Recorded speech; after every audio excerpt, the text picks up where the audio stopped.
നമസ്കാരം. Kerala vision time ന്യൂസിലേക്ക് സ്വാഗതം. പ്രധാന വാർത്തകൾ. സംസ്ഥാനത്തെ തെരുവ് നായ്ക്കളുടെ എണ്ണം നിയന്ത്രണ വിധേയമാക്കുമെന്ന് മൃഗസംരക്ഷണ ക്ഷീരവികസന മൃഗശാല വകുപ്പ് മന്ത്രി ജെ ചിഞ്ചുറാണി പറഞ്ഞു. ദേശീയപാതയിൽ നിർമ്മാണത്തിലിരുന്ന മേൽപ്പാലത്തിലെ ഗർഡറുകൾ തകർന്നു വീണ സംഭവത്തിൽ 3 പേർക്ക് സസ്പെൻഷൻ. 5 പേർക്ക് ജീവൻ പകുത്തു നൽകി ആൽവിൻ യാത്രയായി. ആൽവിന് നാടിന്റെ കണ്ണീരിൽ കുതിർന്ന യാത്രാമൊഴി. തേക്കാട്ടുശ്ശേരി ബ്ലോക്ക് പഞ്ചായത്തിന്റെ 2025-26 സാമ്പത്തിക വർഷത്തെ ബഡ്ജറ്റ് അവതരണം നടന്നു.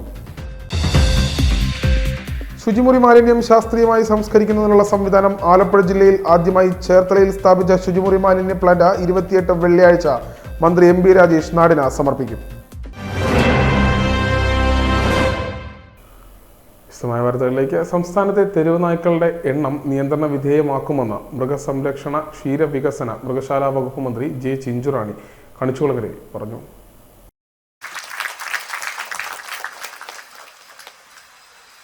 വളരെയധികം സന്തോഷത്തോടു കൂടിയാണ് നമ്മുടെ ഈ ABC സെൻറ്ററിൻ്റെ ഔപചാരികമായ ഉദ്ഘാടന കർമ്മത്തിന് എത്തിച്ചേർന്നത്. പ്രിയപ്പെട്ട നമ്മുടെ ജില്ലാ പഞ്ചായത്തിൻ്റെ പ്രസിഡന്റ് പറഞ്ഞപ്പോൾ തന്നെ അത് ഏൽക്കണമെന്ന് തീരുമാനിച്ചത് കേരളത്തിൽ ഇന്ന് തെരുവ് നായ്ക്കളുടെ പ്രശ്നം അതിരൂക്ഷമായ ഒരു സാഹചര്യമാണ്. ഞങ്ങളിന്ന് ഗവൺമെൻറ് ത്രിതല പഞ്ചായത്തുകൾക്ക് പ്രത്യേകിച്ചും ഇതിൻ്റെ അധികാരം ഗ്രാമപഞ്ചായത്തിനുൾപ്പെടെ കൊടുത്തിരിക്കുന്ന ഒരു സാഹചര്യമാണ്. അതാത് പ്രദേശങ്ങളിലൊരു പ്രശ്നം ഉണ്ടാകുമ്പോൾ ഗ്രാമപഞ്ചായത്താണ് ഉണർന്ന് പ്രവർത്തിക്കേണ്ടത്. നമുക്കറിയാം, ഇന്ന് കേരളത്തിൽ ഏകദേശം 8 ലക്ഷത്തോളം വളർത്തുമൃഗങ്ങളും അതോടൊപ്പം തന്നെ 3 ലക്ഷം വരെ വരുന്ന വീട്ടിൽ തെരുവ് നായ്ക്കൾ നമ്മുടെ കേരളത്തിൽ നിന്നുണ്ട്. അപ്പോൾ അതിൻ്റെ എണ്ണയും സർവേയുമൊക്കെ ഞങ്ങൾ അങ്ങനെയാണിപ്പോൾ കണക്ക് കൂട്ടിയിരിക്കുന്നത്. ഒരു 5 വർഷം കൊണ്ട് ഇതിനെയൊക്കെ ഇന്ന് നിയന്ത്രണ വിധേയമാക്കി മാറ്റുക എന്നുള്ള വലിയ ലക്ഷ്യത്തോടു കൂടി ഞങ്ങൾ പോകുകയാണ്. നമുക്ക് ക്ഷീരകർഷകരോട് അവർ നല്ല നയ സമീപനം നമുക്ക് അവരോട് പുലർത്തണം എന്നുള്ളതാണ് പറയാൻ. അതിന് പകരം ഒരു സംവിധാനം ഞങ്ങളിപ്പോൾ ഇവിടെ കൊണ്ടുവന്നത്, ഈ ബ്ലോക്കിൽ ആംബുലൻസ് കൊടുക്കുമ്പോൾ ഒരു ഡോക്ടർ ഒരു ഡ്രൈവർക്കും അറ്റൻഡർ അതിൽ കാണും. ഇത്തവണ മരുന്നും കൂടെ അതിനകത്ത് ഞങ്ങൾ വെക്കാൻ തീരുമാനിച്ചു.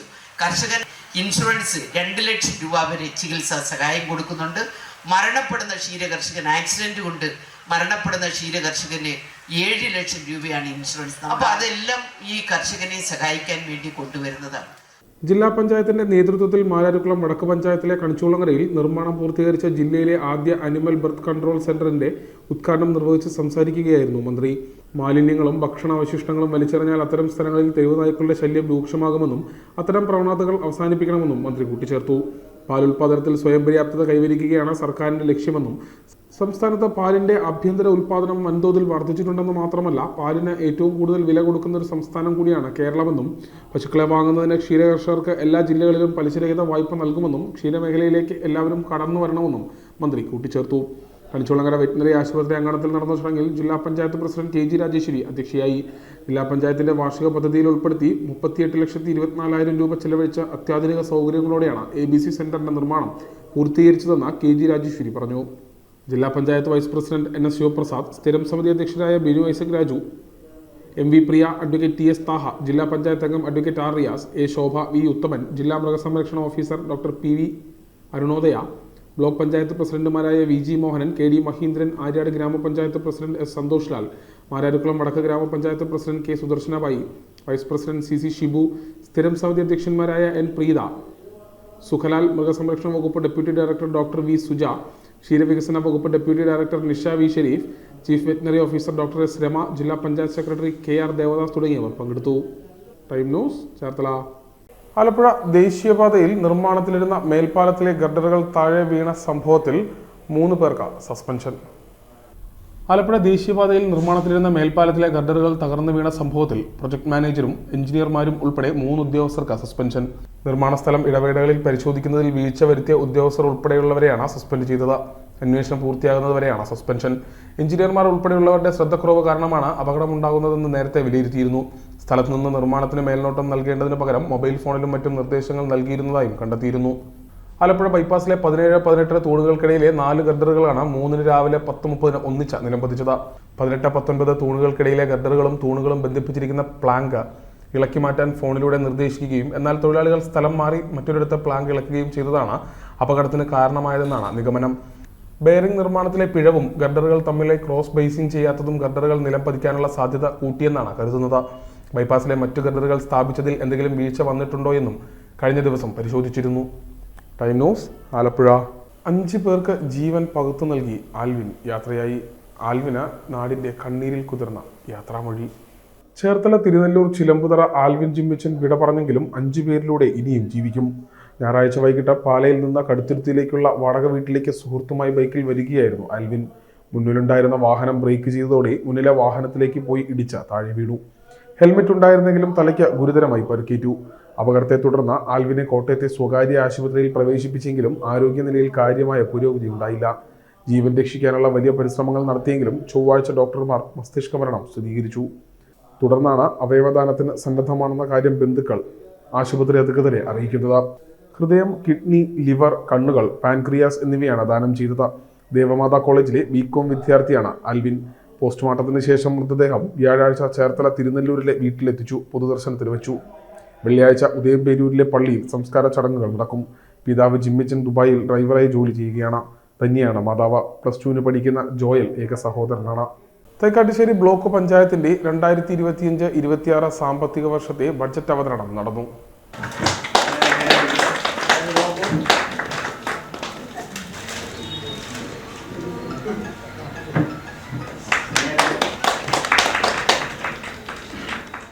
നമ്മുടെ തൈക്കാട്ടുശ്ശേരി ബ്ലോക്കിൻ്റെ പഞ്ചായത്തിൻ്റെ പരിധിയിൽ 4 ഹോസ്പിറ്റലുകളാണ് ഉള്ളത്. ആ 4 ഹോസ്പിറ്റലുകൾ ഉള്ളതിനാൽ ഏറ്റവും കൂടുതൽ ഫണ്ട് നമ്മൾ നീക്കി വെച്ചിരിക്കുന്നത് ആരോഗ്യ മേഖലയ്ക്കാണ്. അതിനുശേഷം നമ്മൾ നീക്കി വെച്ചിരിക്കുന്നത് നമ്മുടെ സാധാരണ ജനങ്ങൾക്ക് ഏറ്റവും അത്യാവശ്യമായ പാർപ്പിടം ആണ് എന്നുള്ളത് കൊണ്ട് നമ്മൾ ലൈഫ് ഭവന പദ്ധതിക്കും PMAYക്കുമാണ് ഏറ്റവും കൂടുതലായി ഫണ്ട് നീക്കി വെച്ചിരിക്കുന്നത്.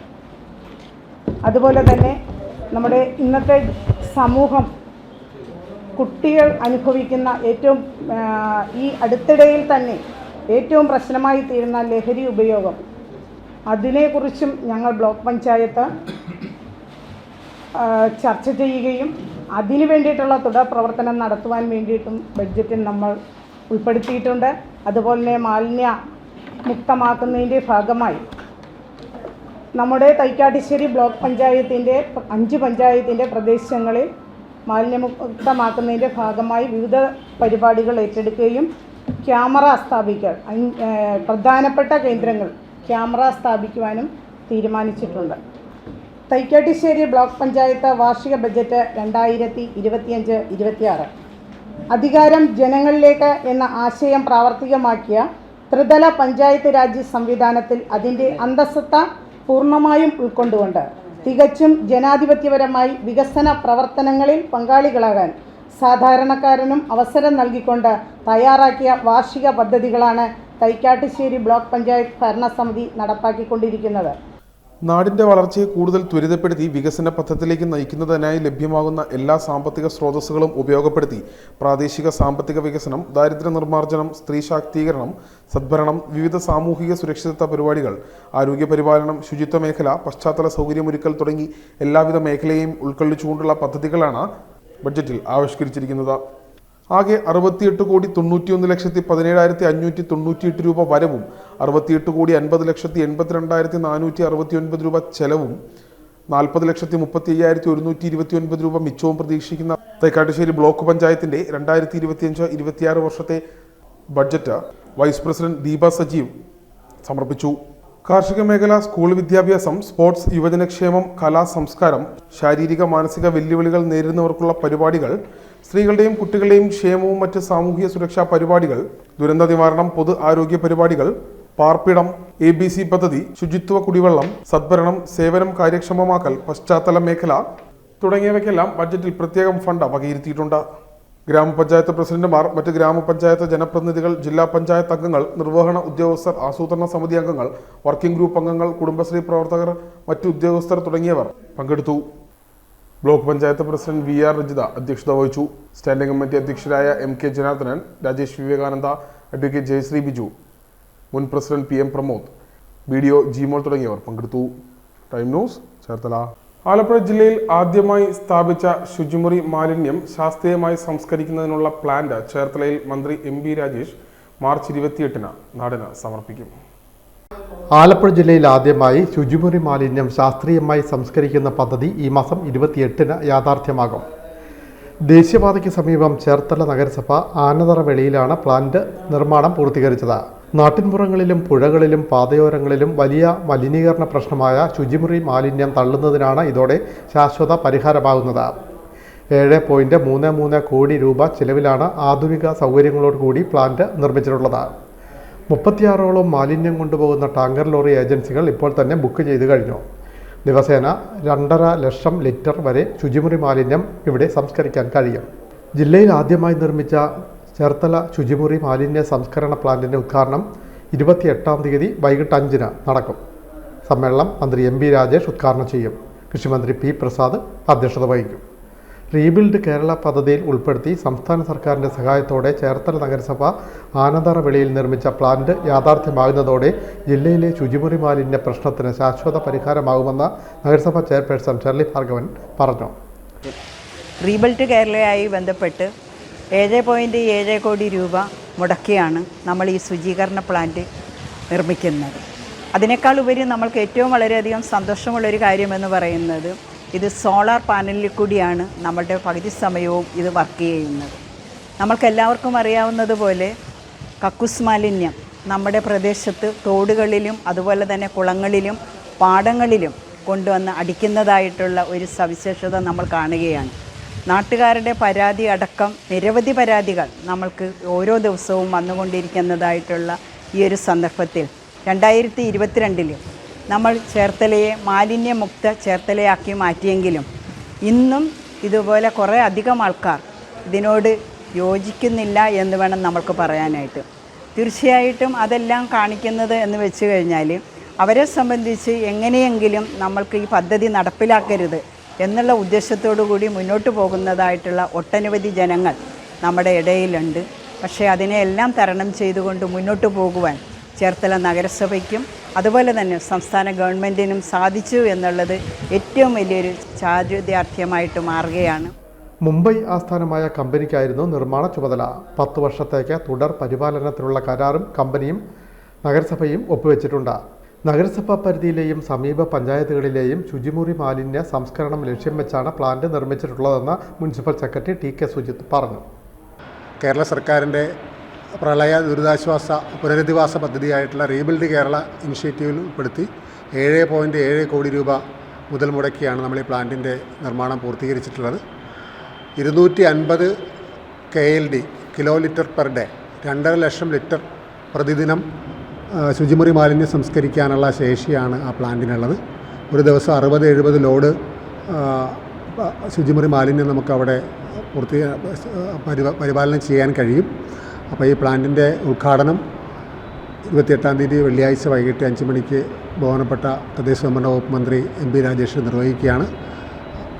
കേരളത്തിലെ ഏറ്റവും വലിയ ശുചിമുറി മാലിന്യ സംസ്കരണ പ്ലാന്റാണ്. സോളാറിൽ പ്രവർത്തിക്കുന്ന ലോകത്തിലെ തന്നെ ഏറ്റവും വലിയ ശുചിമുറി മാലിന്യ സംസ്കരണ പ്ലാന്റായിരിക്കും ഇത്.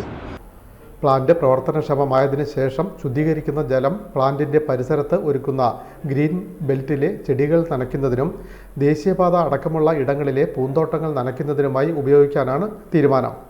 ഇതുകൂടാതെ ഖരമാലിന്യം ജൈവവളമാക്കി വിൽക്കാനുള്ള പദ്ധതികളും നഗരസഭ ആസൂത്രണം ചെയ്തിട്ടുണ്ട്. ശുചിമുറി മാലിന്യം സംസ്കരിക്കുന്നതിന് ശാസ്ത്രീയ സംവിധാനങ്ങൾ ഇല്ലാത്തതിനാൽ മുൻപ് ജില്ലയിൽ വലിയ തോതിലുള്ള ജലമലിനീകരണ പ്രശ്നങ്ങൾ നേരിട്ടിരുന്നു. ഈ സാഹചര്യത്തിലാണ് ആദ്യഘട്ട നടപടികളുടെ ഭാഗമായി ശുചിമുറി മാലിന്യ സംസ്കരണ പ്ലാന്റ് സ്ഥാപിക്കാൻ തീരുമാനിച്ചത്. 90% പ്രവർത്തനം സോളാറിലാണെന്ന പ്രത്യേകതയും ഇതിനുണ്ട്. Time news Cherthala. കായംകുളം നഗരസഭയുടെ 2025-26 സാമ്പത്തിക വർഷത്തെ ജെൻഡർ ബഡ്ജറ്റ് അവതരിപ്പിച്ചു. Vice chairman J. Adarsh budget അവതരണം നടത്തി. നമ്മുടെ ആരോഗ്യത്തിന് പ്രധാന ഘടകം എന്നത് വർത്തമാനകാലത്ത് നമുക്ക് ബോധ്യപ്പെട്ടിട്ടുള്ളതാണ്. പ്രമേഹം, രക്തസമ്മർദ്ദം തുടങ്ങിയ ജീവിതശൈലി രോഗങ്ങൾ ബാധിക്കുന്നവരുടെ എണ്ണം ക്രമാതീതമായി വർദ്ധിച്ചു വരുന്നു. ഇവയെ പ്രതിരോധിക്കുന്നതിനായി 360 NCD കെയറിൻ്റെ നിർമ്മാണം പൂർത്തീകരിച്ചു. 24 മണിക്കൂറും പ്രവർത്തിക്കുന്ന ഡയാലിസിസ് യൂണിറ്റ്, അൾട്രാ സ്കാനിംഗ് സംവിധാനം, അമ്മയും കുഞ്ഞും പദ്ധതി, ആധുനിക ലാബ്, ഓർത്തോ വിഭാഗത്തിനായി ഹൈടെൻഷൻ ട്രാൻസ്ഫോമർ പ്രവർത്തിക്കുന്നതിനും സിയാം മെഷീൻ, ഓക്സിജൻ പ്ലാന്റ്, പോളിദന്തൽ ക്ലിനിക് ഉപകരണങ്ങൾ, ജീവൻ രക്ഷാ മരുന്നുകൾ, ക്യാൻസർ രോഗികൾക്ക് ചികിത്സാ ധനസഹായം, ആരോഗ്യം ആനന്ദം, ക്യാൻസർ പ്രതിരോധ ക്യാമ്പയിൻ, 44 വാർഡുകളിലും മികച്ച പാലിയേറ്റീവ് കെയർ, മെഡിക്കൽ ക്യാമ്പുകൾ, ബോധവൽക്കരണ ക്യാമ്പുകൾ, ഹോമിയോ, ആയുർവേദ ആശുപത്രികളുടെ ഭൗതിക സാഹചര്യങ്ങൾ മെച്ചപ്പെടുത്തുന്നതിനും ഉപകരണങ്ങൾ, മരുന്ന് വാങ്ങൽ, പ്രസവരക്ഷയ്ക്കായി ആയുർവേദ കിറ്റ്, ഹോമിയോ ലിറ്റിക് അനലൈസർ, ഫിസിയോതെറാപ്പി റൂം തുടങ്ങിയ ആരോഗ്യ പരിപാലനത്തിനായി 18, 31, 43 വാർഡുകൾ കേന്ദ്രീകരിച്ചുള്ള നഗര ജനകീയ ആരോഗ്യ കേന്ദ്രങ്ങൾ, മികച്ച പ്രവർത്തനങ്ങൾ തുടങ്ങി കൗൺസിൽ ആരോഗ്യരംഗത്ത് വിപ്ലവകരമായ മാറ്റങ്ങൾ കൈവരിക്കാൻ ഈ കൗൺസിലിന് കഴിഞ്ഞിട്ടുണ്ട്. കായംകുളം നഗരസഭയുടെ 2025-26 വർഷത്തെ ജെൻഡർ ബഡ്ജറ്റ് നഗരസഭാ ചെയർപേഴ്സൺ പി ശശികലയുടെ അധ്യക്ഷതയിൽ നഗരസഭ വൈസ് ചെയർമാൻ ജെ ആദർശ് അവതരിപ്പിച്ചു. 70,41,09,230 രൂപ വരവും 63,16,96,515 രൂപ ചെലവും 7,24,03,408 രൂപ നീക്കിയിരിപ്പും പ്രതീക്ഷിക്കുന്ന വികസന ബഡ്ജറ്റ് കൗൺസിൽ മുമ്പാകെ അവതരിപ്പിച്ചു. കൃഷി അനുബന്ധ മേഖല, വ്യവസായം, മൃഗസംരക്ഷണം, ക്ഷീരവികസനം തുടങ്ങി ഉൽപ്പാദന മേഖലയ്ക്കായി 3,10,00,000 രൂപയും, ശുചിത്വം, മാലിന്യ സംസ്കരണത്തിനായി 10,80,00,000 രൂപയും, പാർപ്പിടം, ദാരിദ്ര്യ ലഘൂകരണം, ആരോഗ്യ സേവന മേഖല, സാമൂഹ്യനീതി ഇവയ്ക്കായി 12,58,00,000 രൂപയും, സ്ത്രീ സുരക്ഷാ നഗരത്തിനായി 1,92,00,000 രൂപയും, പട്ടികജാതി പട്ടികവർഗ വികസനത്തിനായി 3 കോടി രൂപയും, ഊർജ്ജ സംരക്ഷണത്തിനായി 2,55,00,000 രൂപയും, വിദ്യാഭ്യാസം, ജനക്ഷേമം, കലാകായിക സാംസ്കാരിക മേഖലകളിൽ 3,75,00,000 രൂപയും, ലഹരിമുക്ത നഗരത്തിനായി 10,00,000 രൂപയും, പൊതുഭരണത്തിനായി 3,25,00,000 രൂപയും, ദുരന്ത നിവാരണത്തിനായി 5,00,000 രൂപയും, നഗരാസൂത്രണത്തിനായി 2,15,00,000 രൂപയും, പശ്ചാത്തല മേഖലയ്ക്കായി 10,43,00,000 രൂപയും ഈ ബഡ്ജറ്റിൽ വകയിരുത്തുന്നു. Time news, Kayamkulam. ആലപ്പുഴയിലെ സ്വർണ്ണ വ്യാപാരിയുടെ മരണത്തിൽ ക്രൈംബ്രാഞ്ച് സംഘം കടുത്തുരുത്തി സിഐയുടെ മൊഴിയെടുത്തു. മോഷണം മുതൽ വാങ്ങിയെന്ന കേസിൽ പോലീസ് കസ്റ്റഡിയിലിരിക്കെ സ്വർണ്ണ വ്യാപാരി വിഷം ഉള്ളിൽ ചെന്ന് മരിച്ച സംഭവത്തിൽ ആരോപണ വിധേയനായ കടുത്തുരുത്തി സിഐ TS റനീഷിന്റെ മൊഴി ക്രൈംബ്രാഞ്ച് അന്വേഷണ സംഘം രേഖപ്പെടുത്തി. പൊന്നാട് പണിക്കാപറമ്പിൽ രാധാകൃഷ്ണന്റെ മരണവുമായി ബന്ധപ്പെട്ട Alappuzha crime branch SP AP Shoukath അലിയുടെ നേതൃത്വത്തിലുള്ള സംഘമാണ് റനീഷിനെ വിളിച്ചു വരുത്തി മൊഴിയെടുത്തത്. കടുത്തുരുത്തി സ്റ്റേഷനിലെ മറ്റ് പോലീസ് ഉദ്യോഗസ്ഥരുടെ മൊഴിയും അടുത്ത ദിവസങ്ങളിൽ രേഖപ്പെടുത്തും. കഴിഞ്ഞ മാസം 6-ന് പോലീസ് കസ്റ്റഡിയിലെടുത്ത രാധാകൃഷ്ണൻ പിറ്റേന്ന് വൈകിട്ട് തെളിവെടുപ്പിനിടെ ജീവനൊടുക്കിയെന്നാണ് പോലീസ് റിപ്പോർട്ട്. എന്നാൽ ലോക്കപ്പ് പീഡനം ആരോപിച്ച മകൻ PR രതീഷ് മുഖ്യമന്ത്രിക്കും മറ്റും പരാതി നൽകിയിരുന്നു. തുടർന്നാണ് ക്രൈംബ്രാഞ്ച് കേസെടുത്തത്. രാധാകൃഷ്ണനെ കസ്റ്റഡിയിലെടുത്തതിലും തെളിവെടുപ്പിലും കടുത്തുരുത്തി പോലീസിന് വീഴ്ച സംഭവിച്ചോയെന്ന കോട്ടയം ക്രൈംബ്രാഞ്ചും മരണത്തിൽ പോലീസിന് പങ്കുണ്ടോ എന്ന് ആലപ്പുഴ ക്രൈംബ്രാഞ്ചുമാണ് അന്വേഷിക്കുന്നത്. Time news, Alappuzha. ചേർത്തല തുറവൂരിൽ KSRTC ബസ് കണ്ടക്ടർ ഡ്യൂട്ടിക്കിടെ കുഴഞ്ഞു വീണ് മരിച്ചു. ചേർത്തല തുറവൂരിൽ KSRTC ബസ് കണ്ടക്ടർ ബസ്സിൽ കുഴഞ്ഞു വീണ് മരിച്ചു. അങ്കമാലി സ്വദേശി 50 വയസ്സുള്ള MV സുഗുവാണ് മരിച്ചത്. അങ്കമാലിയിൽ നിന്ന് ചേർത്തല കൃപാസനത്തിലേക്ക് വന്ന ബസ്സിലെ കണ്ടക്ടറാണ്.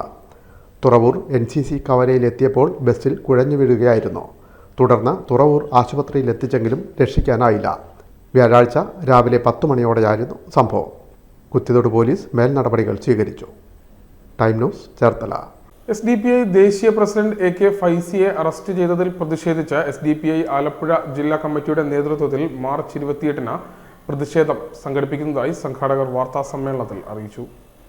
SDPI ദേശീയ പ്രസിഡന്റ് MK ഫൈസിയെ ED അന്യായമായി അറസ്റ്റ് ചെയ്ത് പ്രതിഷേധിച്ചുകൊണ്ട് ദേശീയ വ്യാപകമായി പ്രതിഷേധങ്ങൾ സംഘടിപ്പിച്ചു വരികയാണ്. അതിൻ്റെ ഭാഗമായിട്ട് ആലപ്പുഴ ജില്ലാ കമ്മിറ്റിയുടെ നേതൃത്വത്തിൽ ഈ വരുന്ന 28, അതായത് നാളെ വളഞ്ഞ വഴിയിൽ വെച്ചിട്ട് ഒരു ഐക്യദാർഢ്യ സംഗമം സംഘടിപ്പിച്ചിരിക്കുകയാണ്. നാളെ 3 മണിക്ക് വളഞ്ഞ വഴി വെച്ച് നടക്കുന്ന ഐക്യദാർഢ്യ സംഗമത്തിൽ പാർട്ടിയുടെ സംസ്ഥാന വൈസ് പ്രസിഡന്റ് തുളസീധരൻ പള്ളിക്കൽ ഉദ്ഘാടനം ചെയ്യും. തുടർന്ന് നടക്കുന്ന സമ്മേളനത്തിൽ വിവിധ രാഷ്ട്രീയ, സാമൂഹ്യ, മതരംഗത്തെ പ്രമുഖർ പങ്കെടുക്കുകയും ചെയ്യും. നമുക്കറിയാം, MK ഫൈസിയുടെ അന്യായമായിട്ടുള്ള അറസ്റ്റ് RSS നിയന്ത്രിത BJP സർക്കാർ പ്രതിപക്ഷത്തെ വേട്ടയാടുന്നതിൻ്റെ ഭാഗമായിട്ടാണ് അത്തരം അറസ്റ്റുകൾ നടന്നിരിക്കുന്നത്. SDPI ദേശീയ പ്രസിഡന്റ് MK ഫൈസിയെ അറസ്റ്റ് ചെയ്തതിൽ പ്രതിഷേധിച്ച പാർട്ടി ആലപ്പുഴ ജില്ലാ കമ്മിറ്റി സംഘടിപ്പിക്കുന്ന ഐക്യദാർഢ്യ സംഗമം മാർച്ച് 28 വെള്ളിയാഴ്ച വൈകുന്നേരം 3 മണിക്ക് വളഞ്ഞ വഴിയിൽ നടക്കും. പാർട്ടി സംസ്ഥാന വൈസ് പ്രസിഡന്റ് തുളസീധരൻ പള്ളിക്കൽ ഉദ്ഘാടനം ചെയ്യുന്ന സംഗമത്തിൽ വിവിധ രാഷ്ട്രീയ മത സാമൂഹിക സംഘടനാ നേതൃത്വങ്ങൾ പങ്കെടുക്കുമെന്ന് പാർട്ടി ജില്ലാ പ്രസിഡന്റ് കെ റിയാസ് ആലപ്പുഴയിൽ വാർത്താ സമ്മേളനത്തിൽ അറിയിച്ചു. Time news Alappuzha. കർഷകരോടുള്ള സർക്കാരിന്റെ വഞ്ചനാപരമായ നിലപാടിനെതിരെ 1 ലക്ഷം കർഷക സമിതിയുടെ നേതൃത്വത്തിൽ മാർച്ച് 29-ന് ആലപ്പുഴയിൽ പ്രതിഷേധം സംഘടിപ്പിക്കുന്നതായി സംഘാടകർ വാർത്താ സമ്മേളനത്തിൽ അറിയിച്ചു. കേരള ഗവൺമെൻറ് 1994 കൃഷിവകുപ്പ് മുഖേന നടപ്പിലാക്കിയ പദ്ധതിയാണ് 1 ലക്ഷം കർഷകർക്കായുള്ള ഒരു പ്രത്യേക തൊഴിൽദാന പദ്ധതി. ആ പദ്ധതി നടപ്പിലാക്കിയിട്ട് 30 വർഷം പിന്നിടുന്നു. 94-ൽ ശ്രീ കെ കരുണാകരൻ മുഖ്യമന്ത്രിയും പി ജോർജ് കൃഷിമന്ത്രിയായിരുന്ന സമയത്താണ് ഈ പദ്ധതി ആവിഷ്കരിക്കുന്നത്. ഒരു പഞ്ചായത്തിൽ 100 പേര്, അങ്ങനെ 1000 പഞ്ചായത്തിൽ നിന്നായി 1 ലക്ഷം യുവതികളെയാണ് ഈ പദ്ധതിയിൽ അംഗങ്ങളാക്കിയത്. ഈ പദ്ധതിയിൽ അംഗമായി ചേരുന്നതിന് 100 രൂപ രജിസ്ട്രേഷൻ ഫീസ്, 1000 രൂപ പദ്ധതി വിഹിതം, അങ്ങനെ 1 ലക്ഷം പേര് 1100 രൂപ വീതം അടച്ചു. ഈ പദ്ധതിയിൽ ചേരുന്നതിന് 10% SC/ST വിഭാഗത്തിലെ ആൾക്കാർ നിർബന്ധമായിരുന്നു, 35% വനിതകൾ. ഇങ്ങനെ ആ രീതിയിലാണ് പദ്ധതി 94 ആവിഷ്കരിച്ചത്. ഇപ്പം വർഷം 30ആയി. ഏതാണ്ട് 32,000-ഓളം പേര് 30 വർഷത്തിനുള്ളിൽ അന്നത്തെ യുവാക്കളാണ്. ഇപ്പം എല്ലാവരും പ്രായം പെൻഷൻ പ്രായം 70 വയസ്സ് വരെയുള്ള ആൾക്കാർ ഇപ്പോഴുണ്ട്. അന്ന് 20-നും 35 വയസ്സ്, SC/ST വിഭാഗത്തിന് 5 വർഷത്തെ ഇളവുണ്ടായിരുന്നു, 40 വയസ്സ്. ഇപ്പോൾ ഏതാണ്ട് 32,000-ഓളം കർഷകർ ഈ പദ്ധതി അംഗങ്ങൾ ഇപ്പം പെൻഷനായി. അതിൽ ഏതാണ്ട് 12,000-ഓളം കർഷകർക്ക് പെൻഷൻ കൊടുത്തിട്ടുണ്ട്. ഇപ്പം നിലവിൽ 30,000 രൂപ ഗ്രാറ്റുവിറ്റിയും 1000 രൂപ വെച്ചുള്ള പെൻഷനും നിലവിൽ കൊടുത്തു. ഇനി 20,000-ഓളം 60 വയസ്സായവർക്ക് പെൻഷൻ കൊടുക്കാൻ കിടക്കുന്നു. പെൻഷൻ ലഭിച്ചവർക്ക് തുടർ പെൻഷൻ കൊടുക്കാൻ കിടക്കുന്നു. 60 വയസ്സിന് ശേഷം മരണപ്പെട്ടാൽ നോമിനിക്ക് 1 ലക്ഷം രൂപ നൽകാമെന്ന് പറഞ്ഞത് 10 വർഷമായി ആർക്കും കൊടുത്തിട്ടില്ല. കേരള സർക്കാർ കൃഷിവകുപ്പ് മുഖേന 1994-ൽ നടപ്പിലാക്കിയ കാർഷിക മേഖലയിൽ 1 ലക്ഷം കർഷകർക്കായുള്ള പ്രത്യേക തൊഴിൽദാന പദ്ധതി അംഗങ്ങളുടെ പെൻഷൻ അടിയന്തരമായി വിതരണം ചെയ്യണമെന്ന് 1 ലക്ഷം കർഷക സമിതി സംസ്ഥാന പ്രസിഡന്റ് KP ബൈജു ആവശ്യപ്പെട്ടു. 1994-ൽ കെ കരുണാകരൻ മുഖ്യമന്ത്രിയും പി ജോർജ് കൃഷിവകുപ്പ് മന്ത്രിയുമായ സമയത്ത് നടപ്പിലാക്കിയ പദ്ധതിയാണ് 1 ലക്ഷം കർഷകർക്കായുള്ള പ്രത്യേക തൊഴിൽദാന പദ്ധതി. ഇപ്പോഴും 1994-ൽ പദ്ധതി നടപ്പിലാക്കിയപ്പോൾ പറഞ്ഞ 1000 രൂപ പെൻഷനാണ് നൽകിയിട്ടുള്ളത്. നിലവിൽ പെൻഷൻ 1600 രൂപ വീതം നൽകുന്നുണ്ട്. പെൻഷൻ തുക ആനുപാതികമായി വർദ്ധിപ്പിക്കുന്നില്ല. പെൻഷൻ ലഭിച്ചവർക്ക് 3 വർഷമായി കുടിശ്ശികയാണ്. പുതുതായി പെൻഷന് വേണ്ടി അപേക്ഷിച്ചവർക്ക് 2 വർഷമായി പെൻഷൻ കൊടുത്തിട്ടില്ല. ഈ പദ്ധതിയിൽ മരണപ്പെട്ടാൽ നോമിനിക്ക് ധനസഹായം, ചികിത്സാ സഹായം എന്നിവ കൊടുക്കാൻ വ്യവസ്ഥയുണ്ടെങ്കിലും അത് കൊടുക്കുന്നില്ല. കഴിഞ്ഞ നിയമസഭാ സമ്മേളനത്തിൽ തൊഴിൽദാന പദ്ധതി അംഗങ്ങൾക്ക് പെൻഷൻ നൽകാൻ തുക മാറ്റിവെച്ചിട്ടില്ല. കർഷകരോടുള്ള സർക്കാരിന്റെ വഞ്ചനാപരമായ നിലപാടിനെതിരെ സംസ്ഥാന വ്യാപകമായി നടത്തുന്ന സമരത്തിന്റെ ഭാഗമായി മാർച്ച് 29-ാം തീയതി ശനിയാഴ്ച ആലപ്പുഴ കളക്ടറേറ്റ് പടിക്കൽ പ്രതിഷേധ ധർണാ സമരം സംഘടിപ്പിക്കുമെന്ന് സമിതി സംസ്ഥാന പ്രസിഡന്റ് KP ബൈജു, സംസ്ഥാന വൈസ് പ്രസിഡന്റ് KR സാജുമോൻ, രക്ഷാധികാരി KR രാജാറാം എന്നിവർ വാർത്താസമ്മേളനത്തിൽ അറിയിച്ചു. YMA കരുമാടിയുടെ KK Kumara Pillai memorial all Kerala volleyball tournament ആലപ്പുഴയിൽ ആരംഭിച്ചു. HLM MLA ഉദ്ഘാടനം ചെയ്തു. YMA കരുമാടിയുടെ KK കുമാരപിള്ള മെമ്മോറിയൽ അഖില കേരള വോളിബോൾ ടൂർണമെന്റിന് തുടക്കമായി. കരുമാടി ഫ്ലഡ് ലൈറ്റ് സ്റ്റേഡിയത്തിൽ ഏപ്രിൽ 2 വരെ നടക്കുന്ന ടൂർണമെന്റിൽ വിവിധ ജില്ലകളിൽ നിന്നുള്ള 14 ടീമുകൾ മാറ്റുരയ്ക്കും. HLM MLA ടൂർണമെന്റ് ഉദ്ഘാടനം ചെയ്തു. നമ്മുടെ മക്കളെ, നമ്മുടെ തലമുറയെ അതിൽ പെട്ടുപോകാതെ സൂക്ഷിക്കുക എന്നുള്ളത് ഒരു വലിയ സാമൂഹിക ഉത്തരവാദിത്വമായി ഏറ്റെടുക്കാൻ കഴിയണം. നമ്മുടെ നാട്ടിലെ ചെറുപ്പക്കാരെ തന്നെ മുന്നിൽ നിർത്തിക്കൊണ്ട് തന്നെ അതിനോട് പടവെട്ടാൻ, തോൽപ്പിക്കാൻ ആവശ്യമായ ഒരു സാമൂഹ്യ മുന്നേറ്റമായി ഇത്തരം സന്ദർഭത്തിൽ നമുക്ക് മാറേണ്ടതായിട്ടുണ്ട്. ഇന്നത്തെ കാലത്ത് രാസലഹരിയിൽ അടിമപ്പെട്ടാൽ സംഭവിക്കുന്നത് മരണത്തിലേക്കുള്ള യാത്രയാണ്. ജീവിതം തിരികെ പിടിക്കാനാവാത്ത പോലെയുള്ള ഒരു ദുരന്ത സാഹചര്യത്തിലേക്കാണ് തലമുറയെ ഈ കാര്യം കൊണ്ടുപോകുന്നത്. അതുകൊണ്ട് അത്തരമൊരു സന്ദർഭത്തിൽ നമുക്ക് ഗൗരവമായി ചിന്തിക്കാൻ കഴിയണം. താമരശ്ശേരിയിലെ മാതാവിനെ കൊലപ്പെടുത്തിയ മകന്റെ വാർത്ത വായിക്കേണ്ടതായിട്ട് വന്നു. വെഞ്ഞാറമൂട്ടിൽ മാതാവിനെ കൊലപ്പെടുത്താൻ പരിശ്രമിച്ചു. സഹോദരങ്ങളെ, ഇഷ്ടപ്പെട്ട പെണ്ണിനെ, കുടുംബത്തിലെ മറ്റംഗങ്ങളെയെല്ലാം കൊലപ്പെടുത്തിയ ചെറുപ്പക്കാരന്റെ വാർത്ത നമ്മൾ വേദനയോടെ വായിക്കേണ്ടതായിട്ട് വന്നു. താമരശ്ശേരിയിലെ ആഷിക്കുന്ന ആ ചെറുപ്പക്കാരനോട് അതിക്രൂരമായ, മാതാവിനെ കൊലപ്പെടുത്തിയ ക്രൂരമായ കൃത്യം ചെയ്ത ശേഷം എന്തിനീ കൃത്യം ചെയ്തു എന്ന് ചോദിച്ചപ്പോ ആ ചെറുപ്പക്കാരൻ പറഞ്ഞ മറുപടി നമുക്ക് നടുക്കമുണ്ടാക്കുന്ന മറുപടിയാണ്. ഈ സമൂഹത്തിൽ എനിക്ക് ഈ ഭൂമിയിൽ എനിക്ക് ജന്മം നൽകിയതിനുള്ള പ്രതികാരമാണ് ഞാൻ ചെയ്തത് എന്ന് ഒരു മകന് ഒരു സമൂഹത്തോട് യാതൊരു സങ്കോചവുമില്ലാതെ ഉത്തരം പറയാൻ പറ്റുന്ന പാകത്തിൽ നമ്മുടെ തലമുറ മാറി വരുന്നു എന്നുള്ളത് ഗൗരവമായി നമ്മുടെ ഹൃദയത്തിൽ പതിപ്പിക്കാൻ പറ്റണം. C Radhakrishnan, Shyam Kailasam, Jayakumar, A Omanakuttan, G Shibu എന്നിവർ പങ്കെടുത്തു. Time news, Alappuzha. തണ്ണീർമുക്കം ഗ്രാമപഞ്ചായത്തിന്റെ വേമ്പനാട് കായൽ ശുചീകരണ പദ്ധതിയുടെ 2ാം ഘട്ടം ആരംഭിച്ചു. പഞ്ചായത്ത് പ്രസിഡന്റ് ജി ശശികല ഉദ്ഘാടനം ചെയ്തു. വേമ്പനാട് കായൽ ശുചീകരണം 2ാം ഘട്ട പ്രവർത്തനങ്ങൾ തണ്ണീർമുക്കം ഗ്രാമപഞ്ചായത്ത് അതിർത്തിയിൽ ആരംഭിച്ചു. കണ്ണങ്കര ബോട്ട് ജെട്ടിക്ക് സമീപം ഗ്രാമപഞ്ചായത്ത് പ്രസിഡന്റ് ജി ശശികല പ്രവർത്തനങ്ങളുടെ ഉദ്ഘാടനം നിർവഹിച്ചു. ത്രിതല പഞ്ചായത്തുകളുടെ നേതൃത്വത്തിൽ 5 ലക്ഷം രൂപ ചെലവിട്ടാണ് പദ്ധതി നടപ്പിലാക്കുക. വേമ്പനാട് കായലിലേക്ക് പടർന്നു പന്തലിച്ച പായലും പോളകളും നീക്കം ചെയ്യുകയാണ്.